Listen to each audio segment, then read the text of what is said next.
வணக்கம் நண்பர்களே, welcome to my channel let's play fantasy. நீங்க நம்மளுடைய லெட்ஸ் பிளே ஃபேண்டசி யூடியூப் சேனலுக்கு புது நண்பரா இருந்தீங்கன்னா மறக்காம நம்ம யூடியூப் சேனலை சப்ஸ்கிரைப் பண்ணிக்கோங்க. பக்கத்துல இருக்கக்கூடிய பெல் ஐக்கானை கிளிக் பண்ணிக்கோங்க. அப்பதான் நம்ம போடக்கூடிய வீடியோக்களை நீங்க உடனடியா பார்க்க முடியும். இன்னைக்கு லண்டன் வெர்சஸ் ஓவல் இன்வென்சிபிள்கான 15வது 100 லீக்கான ப்ரெடிக்ஷன் தான் பார்க்க போறோம்.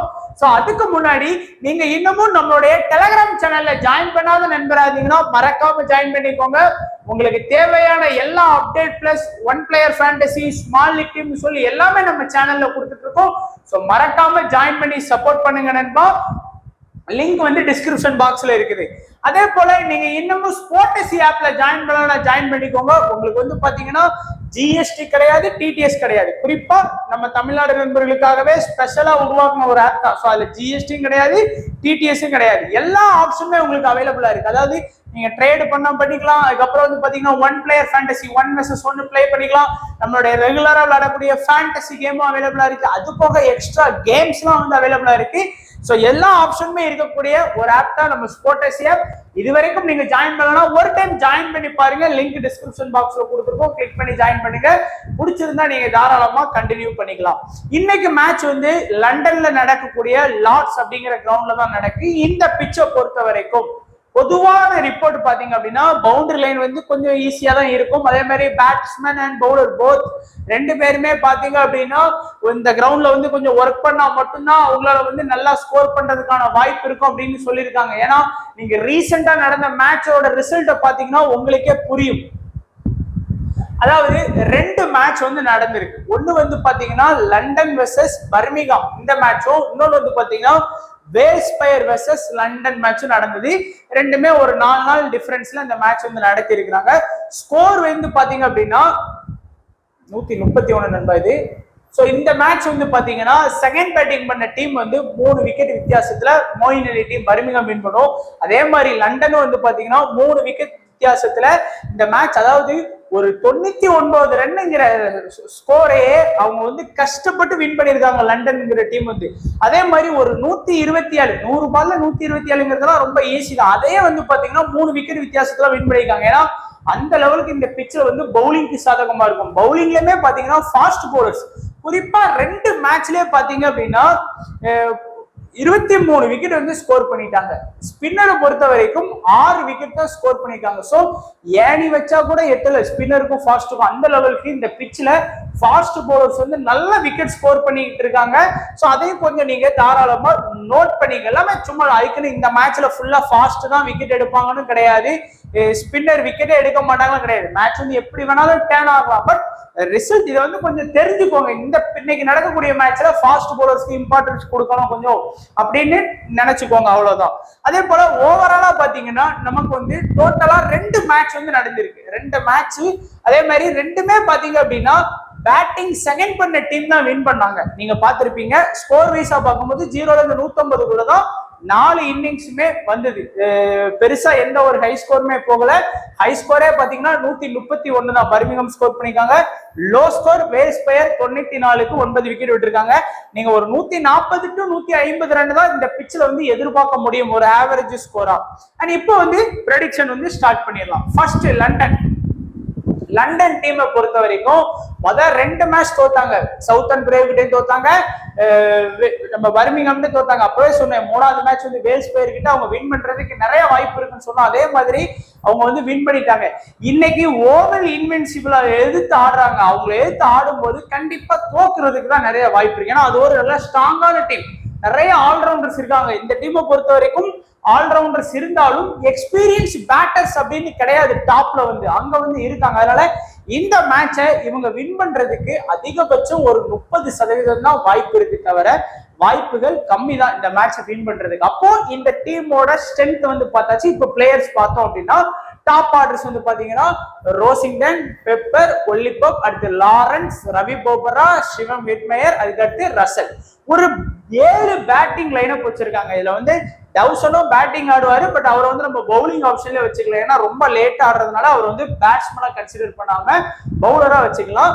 டோட்டலா 7 பேர் வந்து பாத்தீங்கன்னா பேட்டிங் இருக்கு. இதுல வந்து யாருக்கெல்லாம் டபுள் அட்வான்டேஜஸ் அப்படின்னு பார்த்தோம் அப்படின்னா, ஃபர்ஸ்ட் டாப்ல இருந்தே பாத்தீங்க அப்படின்னா ரோசிங்டனுக்கு இருக்கு. அதாவது விக்கெட் கீப்பர் ஆப்ஷன். இது வரைக்கும் அவரோட ரீசன்ட் பெர்ஃபார்மன்ஸ் அப்படின்னு பாத்தீங்கன்னா ஒரு 10 ரன் கூட அவர் தாண்டல. 3 சிங்கிள் மேட்ச் ஆடி 3மே சிங்கிள் டிஜிட்ல தான் ஸ்கோர் பண்ணி கொடுத்திருக்காரு. 1-1-9. ஆனா விக்கெட் கீப்பர் அப்படிங்கிற ஒரு அட்வான்டேஜ் இருக்கிறது அப்படிங்கறதுனால இந்த மேட்ச் வந்து ஒரு 40 பாயிண்ட் நம்ம எதிர்பார்க்கலாம். நானும் தொடர்ந்து 3 மேட்சா ரோசிங்டன் வந்து ஒரு கேம் சேஞ்சரா ட்ரை பண்ணுங்கன்னு சொல்றேன்னு தவிர, பட் அவர் வந்து இன்னும் பினிஷ் பண்ண மாட்டேங்கிறாரு. ஒருவேளை இந்த மேட்ச் வந்து ஸ்கோர் பண்ணி கொடுக்கறதுக்கு வாய்ப்புகள் இருக்கு. அதுக்கு அடுத்தபடியான டபுள் ஆப்ஷன் பாத்தீங்கன்னா லாரன்ஸ் இருக்கு. லாரன்ஸ் பொறுத்த வரைக்கும் முதல் மேட்ச் 38 ரன் பிளஸ் 1 விக்கெட். ரெண்டாவது மேட்ச் 1 ரன் மட்டும் தான் அடிச்சாரு, விக்கெட் எதுவுமே எடுக்கல. பிளஸ் பவுலிங் ஆப்ஷன் ஒரு 10 பால் பவுல் பண்ணாரு. அண்ட் மூணாவது மேட்ச்ல ஒரு 29 ரன் அடிச்சாரு, ஒரு 5 பால் மட்டும் தான் பவுல் பண்ணாரு. ரீசன் பாத்தீங்கன்னா அவங்க கிட்ட ப்ராப்பரா ஒரு 4 பவுலிங் ஆப்ஷன் இருக்கு. ஓரல், எலிஸ், ஸ்டோனு, அட் டவுசன் 4 பேர் வந்து கரெக்டா ப்ராப்பரா இருக்கிறாங்க. 5வது பவுலிங் ஆப்ஷன்ல வந்து பாத்தீங்கன்னா ரசல் வந்துடுறாரு. 6வது பவுலிங் ஆப்ஷன்ல தான் லாரன்ஸ் வர்றாரு. 7வது பவுலிங் ஆப்ஷன்ல ரவி போபரா வர்றாரு, எக்ஸ்பீரியன்ஸ் பிளேயர். சோ நீங்க வந்து எப்படி பார்த்தாலும் அந்த ஒரு அட்வான்டேஜ் இருக்கிறதுனால நீங்க குறையாம வந்து லாரன்ஸ் கிட்டையும் ஒரு 40 பிளஸ் பாயிண்ட் வந்து நீங்க எதிர்பார்க்கலாம். அதுக்கு அடுத்தபடியா ரவி போபரா முதல் மேட்ச்ல 7 ரன் தான் அடிச்சாரு. ஆனா 15 பால் பவுலிங் பண்ணி ஒரு விக்கெட் ஸ்கோர் பண்ணி கொடுத்ததுனால அவரோட ஃபேண்டசி பாயிண்ட் வந்து நல்லா இன்க்ரீஸ் ஆயிருச்சு. ரெண்டாவது மேட்ச் வந்து அவர் பிளேயிங் லெவன்ல இல்ல. மூணாவது மேட்ச் வந்து 2 ரன் மட்டும் ஸ்கோர் பண்ணாரு. ஆனா ஒரு 5 பால் பவுல் பண்ணியிருக்காரு. அப்படிங்கும் போது ரவி போபராவோட இம்பார்ட்டன்ஸ் வந்து அதிகமாவே இருக்கும். ஏன்னா பேட்டிங்கும் பண்றாரு, பவுலிங்கும் பண்றாரு. ஒருவேளை ஆனா இன்னும் ஒண்ணு, இந்த பிச்சில் ஸ்பின்னுக்கு சப்போர்ட் பண்ணுமா? நான் சொன்னேன் சப்போர்ட் பண்ணாது. அப்போ லாரன்ஸ், ரவி போபரா எல்லாருமே ஸ்பின்னர்ஸ். அப்போ அவங்களுக்கு விக்கெட் கிடைக்குமா? அது ஒரு கேள்விக்குறி. இருந்தாலும் ஒரு டபுள் ஆப்ஷன் இருக்கிறதுனால நீங்க ரவி போபரா கிட்ட இருந்து ஒரு 30 பாயிண்ட் வந்து நீங்க எதிர்பார்க்கலாம். அதுக்கு அடுத்தபடியா ரசல் வந்து முதல் மேட்ச் மட்டும் ஃபிளாப்பான ரிசல்ட் கொடுத்தாரு. அடுத்த மேட்ச் வந்து பாத்தீங்கன்னா பவுலிங்ல ஃபிளாப், ஆனா பேட்டிங்ல வின் பண்ணிட்டாரு. இந்த மேட்ச் பேட்டிங்ல ஃபிளாப், பவுலிங்ல வின் பண்ணிட்டாரு. இதுதான் ஆல்ரவுண்டரோட இம்பார்ட்டன்ஸ் வந்து ரொம்ப அவசியம்ங்கிறது ஸ்வேர் எக்ஸாம்பிளா ரசல் இருக்காரு. ஏதாச்சும் ஒரு இதுல பாயிண்ட் வாங்கி கொடுத்துருவாங்க அப்படிங்கிறதுல குறையாம நீங்க ரசல்ட் இருந்து ஒரு 40 பிளஸ் பாயிண்ட் வந்து நீங்க எதிர்பார்க்கலாம். அது ஒண்ணு பேட்டிங்ல வாங்கி கொடுக்கலாம், இல்ல பவுலிங் எதுல வாங்கி கொடுத்தாங்க நமக்கு வந்து ஃபேண்டசி பாயிண்ட் தான் இம்பார்ட்டன்ட் அப்படிங்கும் போது வாங்கி கொடுத்துருவாங்க. அதுக்கு அடுத்தபடியா இந்த டீம்ல வந்து 3 பேருக்கு வந்து ஒன்லி பேட்டிங் ஆப்ஷன் மட்டும்தான் இருக்கு. பெப்பர் பொறுத்த வரைக்கும் பெருசா இந்த லாஸ்ட் மேட்ச்ல ஒரு பெருசா ஸ்கோர் பண்ணல, ஸ்கோர் கார்டு மிஸ் ஆயிருக்கு. ஒரு 12 ரன் சம்திங் தான் அடிச்சாரு. அதுலயும் பாத்தீங்கன்னா அவர் வந்து பெருசா ஆடல. அது ஒலிபோப் வந்து பாத்தீங்கன்னா ஒரு நல்ல ஒரு கேம் சேஞ்சர் ஆப்ஷனா நீங்க இவரை வந்து நீங்க எடுக்கலாம் நண்பா. ஏன்னா டெஸ்ட் மேட்ச்லாம் ரொம்ப நிதானமா ஆடுவார், அவுட் ஆகிறதே கஷ்டம் அப்படிங்கிற மாதிரி ஆடுவார். அதனால நீங்க கேம் சேஞ்சர் ஆப்ஷன்ல போப்போ வந்து யூஸ் பண்ணி பார்க்கலாம். சிவம் கெட்மேயர் மேட்சுக்கு மேட்ச் நல்லாவே ஸ்கோர் பண்ணி கொடுக்குறாரு. நீங்க தாராளமா அவர்கிட்ட இருந்து ஒரு 30 பாயிண்ட் எதிர்பார்க்கலாம். இப்போ இந்த 7 பேர்ல யாருக்கெல்லாம் இம்பார்ட்டன்ஸ் கொடுப்பாங்க? ஸ்மால் லீக்னு வரும்போது பாத்தீங்கன்னா உங்க ஆப்பனண்டோட ஃபோக்கஸ் ஃபுல்லா ரசல் மேல இருக்கும், அதுக்கப்புறம் லாரன்ஸ் மேல இருக்கும். அதுக்கு அடுத்தபடியா பாத்தீங்க அப்படின்னா மோஸ்டா இந்த 2 பேர் மேலதான் அதிகமா போக்கஸ் இருக்கும். ஸ்மால் லீக்னு வரும்போது வேணும்னா வந்து பாத்தீங்கன்னா சிவம் கெட்மேயர் வந்து போக்கஸ் பண்ணுவாங்க. ஆனால் நீங்க வந்து கொஞ்சம் ஸ்மால் லீக்ல கொஞ்சம் ரிஸ்கா ட்ரை பண்ணணும்னு நினைச்சீங்க அப்படின்னா இந்த போப்போ வச்சு கொஞ்சம் ரிஸ்கா ட்ரை பண்ணுங்க. நல்ல ஒரு கேம் சேஞ்சர் ஆப்ஷன் இருப்பாரு. அதுவே நீங்க ஒரு 100 பேரு 150 பேரு ஒரு 1000 பேருக்குள்ள லீக்ல விளாடுறீங்க, மினி லீக்ல விளாடுறீங்க அப்படின்னா ரோசிங்டனுக்கு வந்து அந்த பிளேஸ்ல வந்து இம்பார்ட்டன்ஸ் கொடுத்துக்கோங்க. மெகா லீக்ல வந்து நீங்க ப்ரெப்பர் இந்த மாதிரி பிளேயருக்கு யூஸ் பண்ணிக்கோங்க. ரவி போப்ராவையும் நீங்க வந்து மினி லீக்ல வந்து உங்களுடைய ஸ்மால் லீக்ல கொஞ்சம் இம்பார்ட்டன்டா இந்த போப்பையும் ரவி போப்ராவையும் நீங்க ட்ரை பண்ணலாம். ஏன்னா பேட்டிங் பிளஸ் பவுலிங் ஆப்ஷன் இருக்குது. பவுலிங் ஆப்ஷன் எடுத்துக்கிட்டீங்கன்னா டவுசன் 20 பால் கம்ப்ளீட்டா பவுலிங் பண்ணக்கூடிய ஒரு மெயின் ஸ்பின்னர். கண்டிப்பா இந்த சீசன்ல அவர் வந்து நல்லாவே பெர்ஃபார்ம் பண்ணியிருக்காரு. 3 மேட்ச்ல 5 விக்கெட் ஸ்கோர் பண்ணியிருக்காரு. ஒரு விக்கெட் நீங்க எதிர்பார்க்கலாம். ஏன்னா ஸ்பின்னுக்கு வந்து பெருசா சப்போர்ட் இல்லாதனால ஒரு விக்கெட் நீங்க எதிர்பார்க்கலாம். அதே போல இந்த டீம்ல வந்து டெத்ல அட்டாக் பண்ணக்கூடிய ஸ்டோனும் சரி எலிஸும் சரி மினிமம் ஒரு விக்கெட், ஆளுக்கு ஒரு விக்கெட் எடுத்து கொடுக்கறதுக்கு வாய்ப்பு இருக்கு. எலிஸ்ட இருந்து நீங்க 2 விக்கெட் கூட எதிர்பார்க்கலாம். ஏன்னா டெத்லங்கும் போது இப்போ ஒரு ஃபர்ஸ்ட் இன்னிங்ஸ்ல பவுல் பண்றது அப்படின்னா அந்த கடைசி ஒரு 5 பால், அதுக்கு ஒரு 5 பால் முன்னாடி ஸ்டோன்ஸ் பவுல் பண்றாரு. 85க்கு 90 வந்து எலிஸ் பண்றாரு. 90க்கு 95 ஸ்டோனு, 95 to 100 நம்ம எலிஸ் பண்றாரு. அப்படிங்கும்போது அந்த இடத்துல ஃப்ரெஷர் ஆகி பேட்ஸ்மேன் அதிகமா ஸ்கோர் பண்ணணுங்கிறதுக்கு இஷ்டப்படி கண்டபடிக்க சுத்தும் போது 2 விக்கெட் கிடைக்கும். அதனால எலிஸ்ட் வந்து ஒரு 60 பால் ஓவரால் வந்து இனிஷியல் அட்டாக் பண்றாரு பிளஸ் மிடில் அட்டாக் பண்றாரு. நல்லாவே வந்து பாத்தீங்கன்னா அதிகமா பவுல் பண்றதுனால ஓவர் பவுல் பண்றதுனால ஒரு விக்கெட் வேணா நீங்க அதிகபட்சம் அவர்கிட்ட இருந்து எதிர்பார்க்கலாம். இதுதான் இந்த 4 பவுலிங் ஆப்ஷன். இந்த 4 பவுலிங் ஆப்ஷன்ல ஸ்மால் லீக்னு வரும்போது எல்லாருமே டவுசனையும் எலிசையும் தூக்கிடுவாங்க. மினி லீக்ல வந்து பாத்தீங்கன்னா கொஞ்சம் ஃபோக்கஸ் பண்ண நினைச்சீங்கன்னா இந்த ஸ்டோனை வந்து கொஞ்சம் ஃபோக்கஸ் பண்ணுங்க நண்பா. ஏன்னா எல்லா மேட்சுமே குறையாம ஒரு 15 பால் பாருங்க, 10 பால் 15 பால் 20 பால் இன்க்ரீஸ் பண்ணிக்கிட்டே இருக்காங்க. ஓவரை வந்து டெத்லயும் அட்டாக் பண்றாரு. அப்படிங்கும் போது கண்டிப்பா இம்பார்ட்டன்ஸ் வந்து கொடுங்க. கேப்டன் வைஸ் கேப்டன் பாத்தீங்கன்னா இந்த டீம்ல இருந்து ரசலுக்கு ஒரு கேப்டன் வைஸ் கேப்டன் நல்ல எலிஜிபிள் இருக்கு, டவுசனுக்கு ஒரு நல்ல எலிஜிபிள் இருக்கு, ரவி போப்ராக்கு ஒரு நல்ல எலிஜிபிள் இருக்கு, லாரன்ஸ்க்கு வந்து ஒரு நல்ல captain vice captain option eligible இருக்கு. அந்த 3 format small league, mini league, mega league மூணுலயுமே இந்த 3 பேரையுமே கொஞ்சம் ஃபோக்கஸ் பண்ணிக்கிறது அவசியமா இருக்கும். அதுக்கு அடுத்தபடியா ஓவர் இன்வென்சிபிள் இந்த டீம் தான் இன்னைக்கு வந்து மேட்சை வந்து வின் பண்றதுக்கு நிறைய வாய்ப்பு இருக்குன்னு எனக்கு தோணுது. ஒரு 70% வின் பண்றதுக்கு இவங்களுக்கு தான் வாய்ப்பு இருக்கு. ஏன்னா முதல் மேட்ச் பர்மிங்ஹாம் வின் பண்ணாங்க, 2வது மேட்ச் வேல்ஸ் பேரமுன் வின் பண்ணாங்க, 3வது மேட்ச் வந்து நார்த்தன் சூப்பர் ஜாஸ்ட் மட்டும் தோத்தாங்க. லாஸ்டா நடந்த மேட்ச் அது அவங்களுக்கு.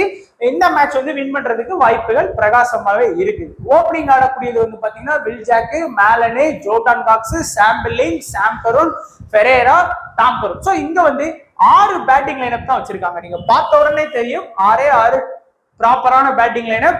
பவுலிங்ல வந்து பாத்தீங்கன்னா 5 பேர் வச்சிருக்காங்க. இந்த 6 பேட்டிங்ல வந்து பார்த்தோம்னா அட்வான்டேஜஸ் யாருக்கெல்லாம் இருக்குன்னு பாத்தீங்கன்னா சாம் கருண் பாருங்க, பேட்டிங் பிளஸ் பவுலிங் மினிமம் வந்து நீங்க சாம் கருண் இருந்து ஒரு 60 பாயிண்ட் எதிர்பார்க்கலாம். அது ஒண்ணு பேட்டிங்ல வாங்கி கொடுக்கலாம், இல்ல பவுலிங்ல வாங்கி கொடுக்கலாம். அது மட்டும் இல்லாம சாம் கருண் தான் அந்த டீமோட டெத்ல பவுல் பண்றாரு.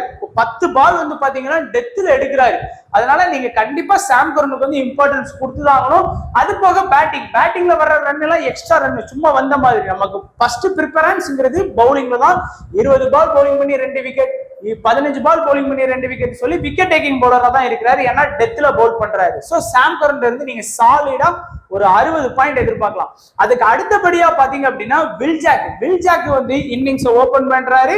நல்ல ஒரு ஹார்ட் ஹிட்டர். அவரால் எல்லா நாளும் கரெக்டா கன்சிஸ்டன்சியா பாயிண்ட் வாங்கி கொடுக்க முடியாது. நீங்க பேட்டிங்னு பாருங்க 6, 25, 7 இது ரொம்ப ஒன்னும் டாப் ஸ்கோர்லாம் கிடையாது, கேவலமா தான் ஸ்கோர் பண்ணியிருக்காரு. இருந்தாலும் ஏன் வில் ஜாக் வந்து 90% பேர் எடுக்காங்க அப்படின்னு பாத்தீங்கன்னா ஒரு ஓப்பனிங் ஆடக்கூடிய பவுலர் வந்து 5 பாலோ 10 பாலோ அந்த பவுலிங் ஆப்ஷன் இருக்கு அப்படின்னா எல்லாருமே இம்பார்ட்டன்ஸ் கொடுத்துருவாங்க. ஏன்னா என்ன வேணாலும் நடக்கலாம். இந்த மேட்ச் வந்து பாத்தீங்கன்னா 2 விக்கெட் எடுத்து கொடுத்துருக்காரு.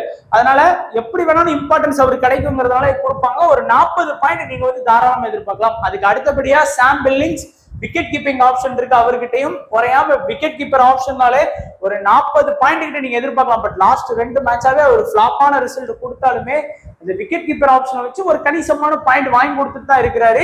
சோ குறையாம நீங்க வந்து ஒரு 30 பாயிண்ட் வந்து எதிர்பார்க்கலாம். அதுக்கு அடுத்தபடியா ஃபெரேரா நல்லாவே வந்து பாத்தீங்கன்னா இந்த டீமுக்கு வந்து ஆடி கொடுத்துட்டு இருக்காரு. லாஸ்ட் 2 மேட்சா இந்த மேட்ச் நீங்க ஒரு 40 ஃபேண்டசி பாயிண்ட் எதிர்பார்க்கலாம். அதுக்கடுத்து மேலட் கொஞ்சம் சரியா பெர்ஃபார்ம் பண்ணலனாலும் நல்ல எக்ஸ்பீரியன்ஸ் எல்லாமே இருக்கு. அடுத்து ஜோர்டான் ஹாக்ஸ் வந்து பாத்தீங்கன்னா லாஸ்ட் மேட்ச்ல தான் இறக்குனாங்க, ஒரு 15 ரன் ஸ்கோர் பண்ணி கொடுத்தாரு. இப்போ ஸ்மால் லீக்னு வரும்போது எல்லாருமே வந்து யாருக்கெல்லாம் இம்பார்ட்டன்ஸ் கொடுக்கலாம் அப்படின்னு பாத்தீங்கன்னா சாம் கருணுக்கு ஸ்மால் லீக்ல கட்டாயமா இம்பார்ட்டன்ஸ் கொடுத்துருக்கோங்க. அதே போல வில் ஜாக்குக்கும் நீங்க ஸ்மால் லீக்னு வரும்போது கட்டாயமா இம்பார்ட்டன்ஸ் வந்து கொடுத்துக்கோங்க. இந்த 2 பேரையுமே கட்டாயமா ஸ்மால் லீக்ல மஸ்ட் பிக்கா வச்சுக்கோங்க. கொஞ்சம் ரிஸ்க் எடுக்கணும்னு நினைச்சீங்கன்னா உங்களுடைய ஸ்மால் லீக்ல மேலனையும் எல்லாருமே மோஸ்டா ட்ரை பண்ணுவாங்க. சோ மேலன் ஆனா இன்னைக்கு விக்கெட் கீப்பிங் ஆப்ஷன்ல எல்லாருமே வந்து சாம் பில்லிங்ஸ் தான் ட்ரை பண்றாங்க. சாம் பில்லிங்ஸ் அப்படி ஒன்னும் ஆடல அப்படின்னு எனக்கு தோணுது. எல்லா மேட்சுமே பாத்தீங்கன்னா ஒரு 30 பாயிண்ட் எடுக்கிறாரு அப்படின்னு வச்சுக்கோங்க. அந்த இடத்துல இன்னைக்கு நீங்க ஜோர்டான் ஹாக்ஸ் வந்து நமக்கு ஃபேண்டசி டீம் செலெக்ஷன்ல விக்கெட் கீப்பிங் ஆப்ஷன்ல கொடுத்துருக்காங்க. ஒருவேளை அவரை எடுத்து அவர் ஒரு 30+ ரன் அடிச்சா கூட நம்ம வின் பண்றதுக்கு நிறைய வாய்ப்பு இருக்கு. ஏன்னா எல்லா ஆப்போனன்ட்டுமே ஸ்மால் லீக் வரும்போது பில்லிங்ஸ் தான் ட்ரை பண்றாங்க. சோ நம்ம ஒரு ரிஸ்க் எடுக்கலாம். இன்னைக்கு வந்து ஜோர்டான் ஹாக்ஸ் வந்து எடுக்கலாம். ஏன்னா இந்த டீம் வந்து வின்னிங் டீம் அப்படிங்கும்போது அவர் ஸ்கோர் பண்ணி கொடுக்கறதுக்கு வாய்ப்புகள் இருக்கும். அதனால அந்த மாதிரி ட்ரை பண்ணுங்க. அண்ட் பவுலிங் பாத்தீங்கன்னா டாம் கருண், மஹமூத், ஜாம்பா, ஷவுட்டர், அடுத்து வந்து ஜான்சன். இதுல வந்து இனிஷியல்ல பவுல் பண்றது யாருன்னு பாத்தீங்கன்னா முதல் ஒரு 20 பால் யார் அட்டாக் பண்றா அப்படின்னு பாத்தீங்கன்னா ஸ்பென்னர் ஜான்சனும் மகமூடு தான் முதல்ல ஒரு குறையாம ஒரு 25 பால் வரைக்கும் 20 பால் வரைக்கும் அட்டாக் பண்றாங்க. ரெண்டு பேரும் மாத்தி மாத்தி ஆளுக்கு 5 பால் பண்றாங்க. அண்ட் ஃபுல்லா டெத்ல அட்டாக் பண்றது வந்து பாத்தீங்கன்னா மகமதும் நம்ம சாம் கரன் தான் அட்டாக் பண்றாங்க. அதனால நீங்க மகமதுக்கு வந்து நல்லாவே இம்பார்ட்டன்ஸ் கொடுக்கலாம். ஏன்னா அவரும் குறையாம வந்து பாத்தீங்கன்னா எல்லாருமே ஸ்பென்னர் ஜான்சனுக்கு போறாங்க. அவர் தப்பு இல்லை, ஏன்னா அவரும் வந்து மினிமம் அவரோட இதுபடி பாத்தீங்கன்னா ஒரு விக்கெட் எடுத்து கொடுத்து 30 பாயிண்ட் எடுக்காரு. ஆனா வந்து மகமூட் அப்படி இல்லை, எடுத்த அன்னைக்கு ஒரு விக்கெட்டும் 2 விக்கெட்டும் கிடைக்கிறதுக்கு வாய்ப்பு இருக்கு. ஏன்னா டெத்ல சாம் கரனோட காம்பினேஷன் பண்ணி பவுல் பண்றாரு. குறையாம இந்த மேட்ச்ல 2 விக்கெட் எதிர்பாருங்க. ஏன்னா அந்த டீமோட பேட்டிங் ரொம்ப வீக் தான். அதனால நம்ம வந்து ஒரு 60 பாயிண்ட் வந்து எதிர்பார்க்கலாம். அதே மாதிரி சாம்பா எல்லா மேட்சுமே விக்கெட் எடுக்கிறாரு. இந்த மேட்ச் ஸ்பின்னுக்கு சப்போர்ட் இல்லை அப்படிங்கிறதுனால நான் ஒரு விக்கெட் எதிர்பார்க்கிறேன். அதே மாதிரிதான் ஷவுட்டர் இருந்தும் ஒரு விக்கெட் வேணா அதிகபட்சம் நீங்க வந்து எதிர்பார்க்கலாம். ஏன்னா வின்னிங் டீமா இருக்கிறதுனால என்னோட கணிப்படி வின் பண்ணுவாங்கிறத வச்சு நான் ப்ரெடிக்ட் பண்றேன். டாம் கரன் ஒரு நல்ல ஒரு கேம் சேஞ்சர் ஆப்ஷன்ல வேணா உங்களுக்கு இருப்பாரு. மோஸ்டா யாருமே ஃபோக்கஸ் பண்றது கிடையாது. ஸ்மால் லீக்னு வரும்போது நீங்க வந்து ஆடம் சாம்பாவையும் சரி எல்லாருமே ஸ்பென்னர் ஜான்சனுக்கு போறாங்க. நான் வந்து மகமூடுக்கு போறேன். ஸோ கொஞ்சம் நீங்க வந்து உங்களுடைய டீம்ல கொஞ்சம் ரிஸ்கா ட்ரை பண்ண நினைச்சீங்கன்னா நீங்க வந்து டாம் கரன் வேணா நீங்க ட்ரை பண்ணி பாருங்க maybe. And mini league and mega லீக்ல வந்து ஷவுட்டர் அண்ட் ஸ்பென்னர் ஜான்சன் வந்து ஃபோக்கஸ் பண்ணுங்க. நம்ம எடுக்கக்கூடிய ரிஸ்க் வந்து ஸ்மால் லீக்ல ஜோர்டான் வாக்ஸையும் அடுத்து வந்து பாத்தீங்கன்னா மகமூடு, இந்த 2 பேர் வந்து சாம் பில்லிங்ஸுக்கும் ஸ்பென்னர் ஜான்சனை விட அதிகமா பாயிண்ட் வாங்கி கொடுத்தா நம்ம வந்து வின் பண்றதுக்கு நிறைய வாய்ப்பு இருக்கு. மினி லீக் மெகா லீக்ல கொஞ்சம் வந்து டாம் கரன் ஷவுட்டர் இந்த மாதிரி பிளேயர்ஸ் வந்து ஃபோக்கஸ் பண்ணிக்கோங்க, ரொம்பவே நல்லது. கேப்டன் வைஸ் கேப்டன் எலிஜிபிள் பாத்திரலாம். வில்ஜாக்கு ஒரு கேப்டன் வைஸ் கேப்டன் எலிஜிபிள் கொடுங்க. அடுத்து வந்து சாம் கரனுக்கு ஒரு நல்ல கேப்டன் வைஸ் கேப்டன் எலிஜிபிள் இருக்கு. மகமதுக்கு வந்து பாத்தீங்கன்னா ஒரு கேப்டன் வைஸ் கேப்டன் எலிஜிபிள் இருக்கு. ரீசெண்ட் டெத்ல பவுல் பண்றதுனால, ஏன்னா திடீர்னு 4 விக்கெட் அந்த மாதிரி கூட எடுப்பாங்க, அதனால சொல்றேன். இப்போ வந்து ஒரு சேஃபான ஸ்மால் லீக் டீம் பாத்தீங்க அப்படின்னா நான் சொன்ன மாதிரி ஜோர்டான் ஹாக்ஸ் தான் ட்ரை பண்ணியிருக்கேன். இந்த இடத்துல சாம் பில்லிங்ஸ் அது வந்து உங்களுக்கு ஆப்ஷன் கண்டிப்பா இருக்கு. இல்ல இதை விட ரிஸ்கா எடுக்கணும்னா அந்த டீம்ல வந்து ரோசிங்டனை கூட நீங்க வந்து ட்ரை பண்ணி பார்க்கலாம். ஸோ அந்த கேம் சேஞ்சர் ஆப்ஷன்ல கூட நான் வந்து கொடுத்துருக்கேன். ரோசிங்டனை வந்து நம்ம கொடுத்துருக்கோம். அடுத்து லாரன்ஸ், மேலன், வில்ஜாக், சாம் கரன், ரசல், டவுசன், ரவி கோபரா, எலிசு, மகமூடு, சாம்பா. இந்த இடத்துலயும் உங்களுக்கு வந்து ஸ்பென்னர் ஜான்சன் அவரையும் வந்து நீங்க தாராளமா ட்ரை பண்ணி பார்க்கலாம். ஸோ இதுதான் இது. கேப்டன் வைஸ் கேப்டன் நிறைய ஆப்ஷன் இருக்கு. இன்னைக்கு கேப்டன் வைஸ் கேப்டன் சாம் கரனை கேப்டன் போடுவாங்க, ரசலை கேப்டன் போடுவாங்க, டவுசனை கேப்டன் போடுவாங்க, வில்ஜாக்கை கேப்டன் போடுவாங்க. ஸோ நிறைய ஆப்ஷன் இருக்கு. ரவி போபராவை நான் ஒரு ட்ரம்ப் கார்டா தான் யூஸ் பண்ணியிருக்கேன். ஏன் லாரன்ஸ் கூட ட்ரை பண்ணுவாங்க நிறைய பேர் கேப்டன் வைஸ் கேப்டன். இன்னைக்கு வந்து கேப்டன் வைஸ் கேப்டன் ரொம்ப கவனமா பார்த்து போடுங்க. Game changer Rossington, Ravi Bopara, Jordan ஹாக்ஸும் ஷவுட்டரும் வந்து கொடுத்துருக்கிறேன். ஸோ ரொம்ப யோசிச்சு அப்படி மண்டை குழப்புற அளவுக்கு ப்ரெடிக்ஷன் பண்ணாதீங்க. சிம்பிளா ஸ்வீட்டா யோசிச்சு கொஞ்சம் ப்ரெடிக்ட் பண்ணீங்கனாலே கேப்டன் வைஸ் கேப்டன் பெர்ஃபெக்ட்னா டீம் பெர்ஃபெக்டா வந்துடும். ஸோ மறக்காம நம்மளுடைய யூடியூப் சேனலை சப்ஸ்கிரைப் பண்ணிக்கோங்க, டெலிகிராம் சேனல்ல ஜாயின் பண்ணிக்கோங்க. வீடியோ பார்த்த எல்லா நண்பர்களும் மறக்காம வீடியோவை சப்போர்ட் பண்ற விதமா லைக் பண்ணிருங்க. ஸோ வீடியோ பார்த்த எல்லா நண்பர்களுக்கும் நன்றி, வணக்கம். தேங்க்ஸ் ஃபார் வாட்சிங் அண்ட் பாய்.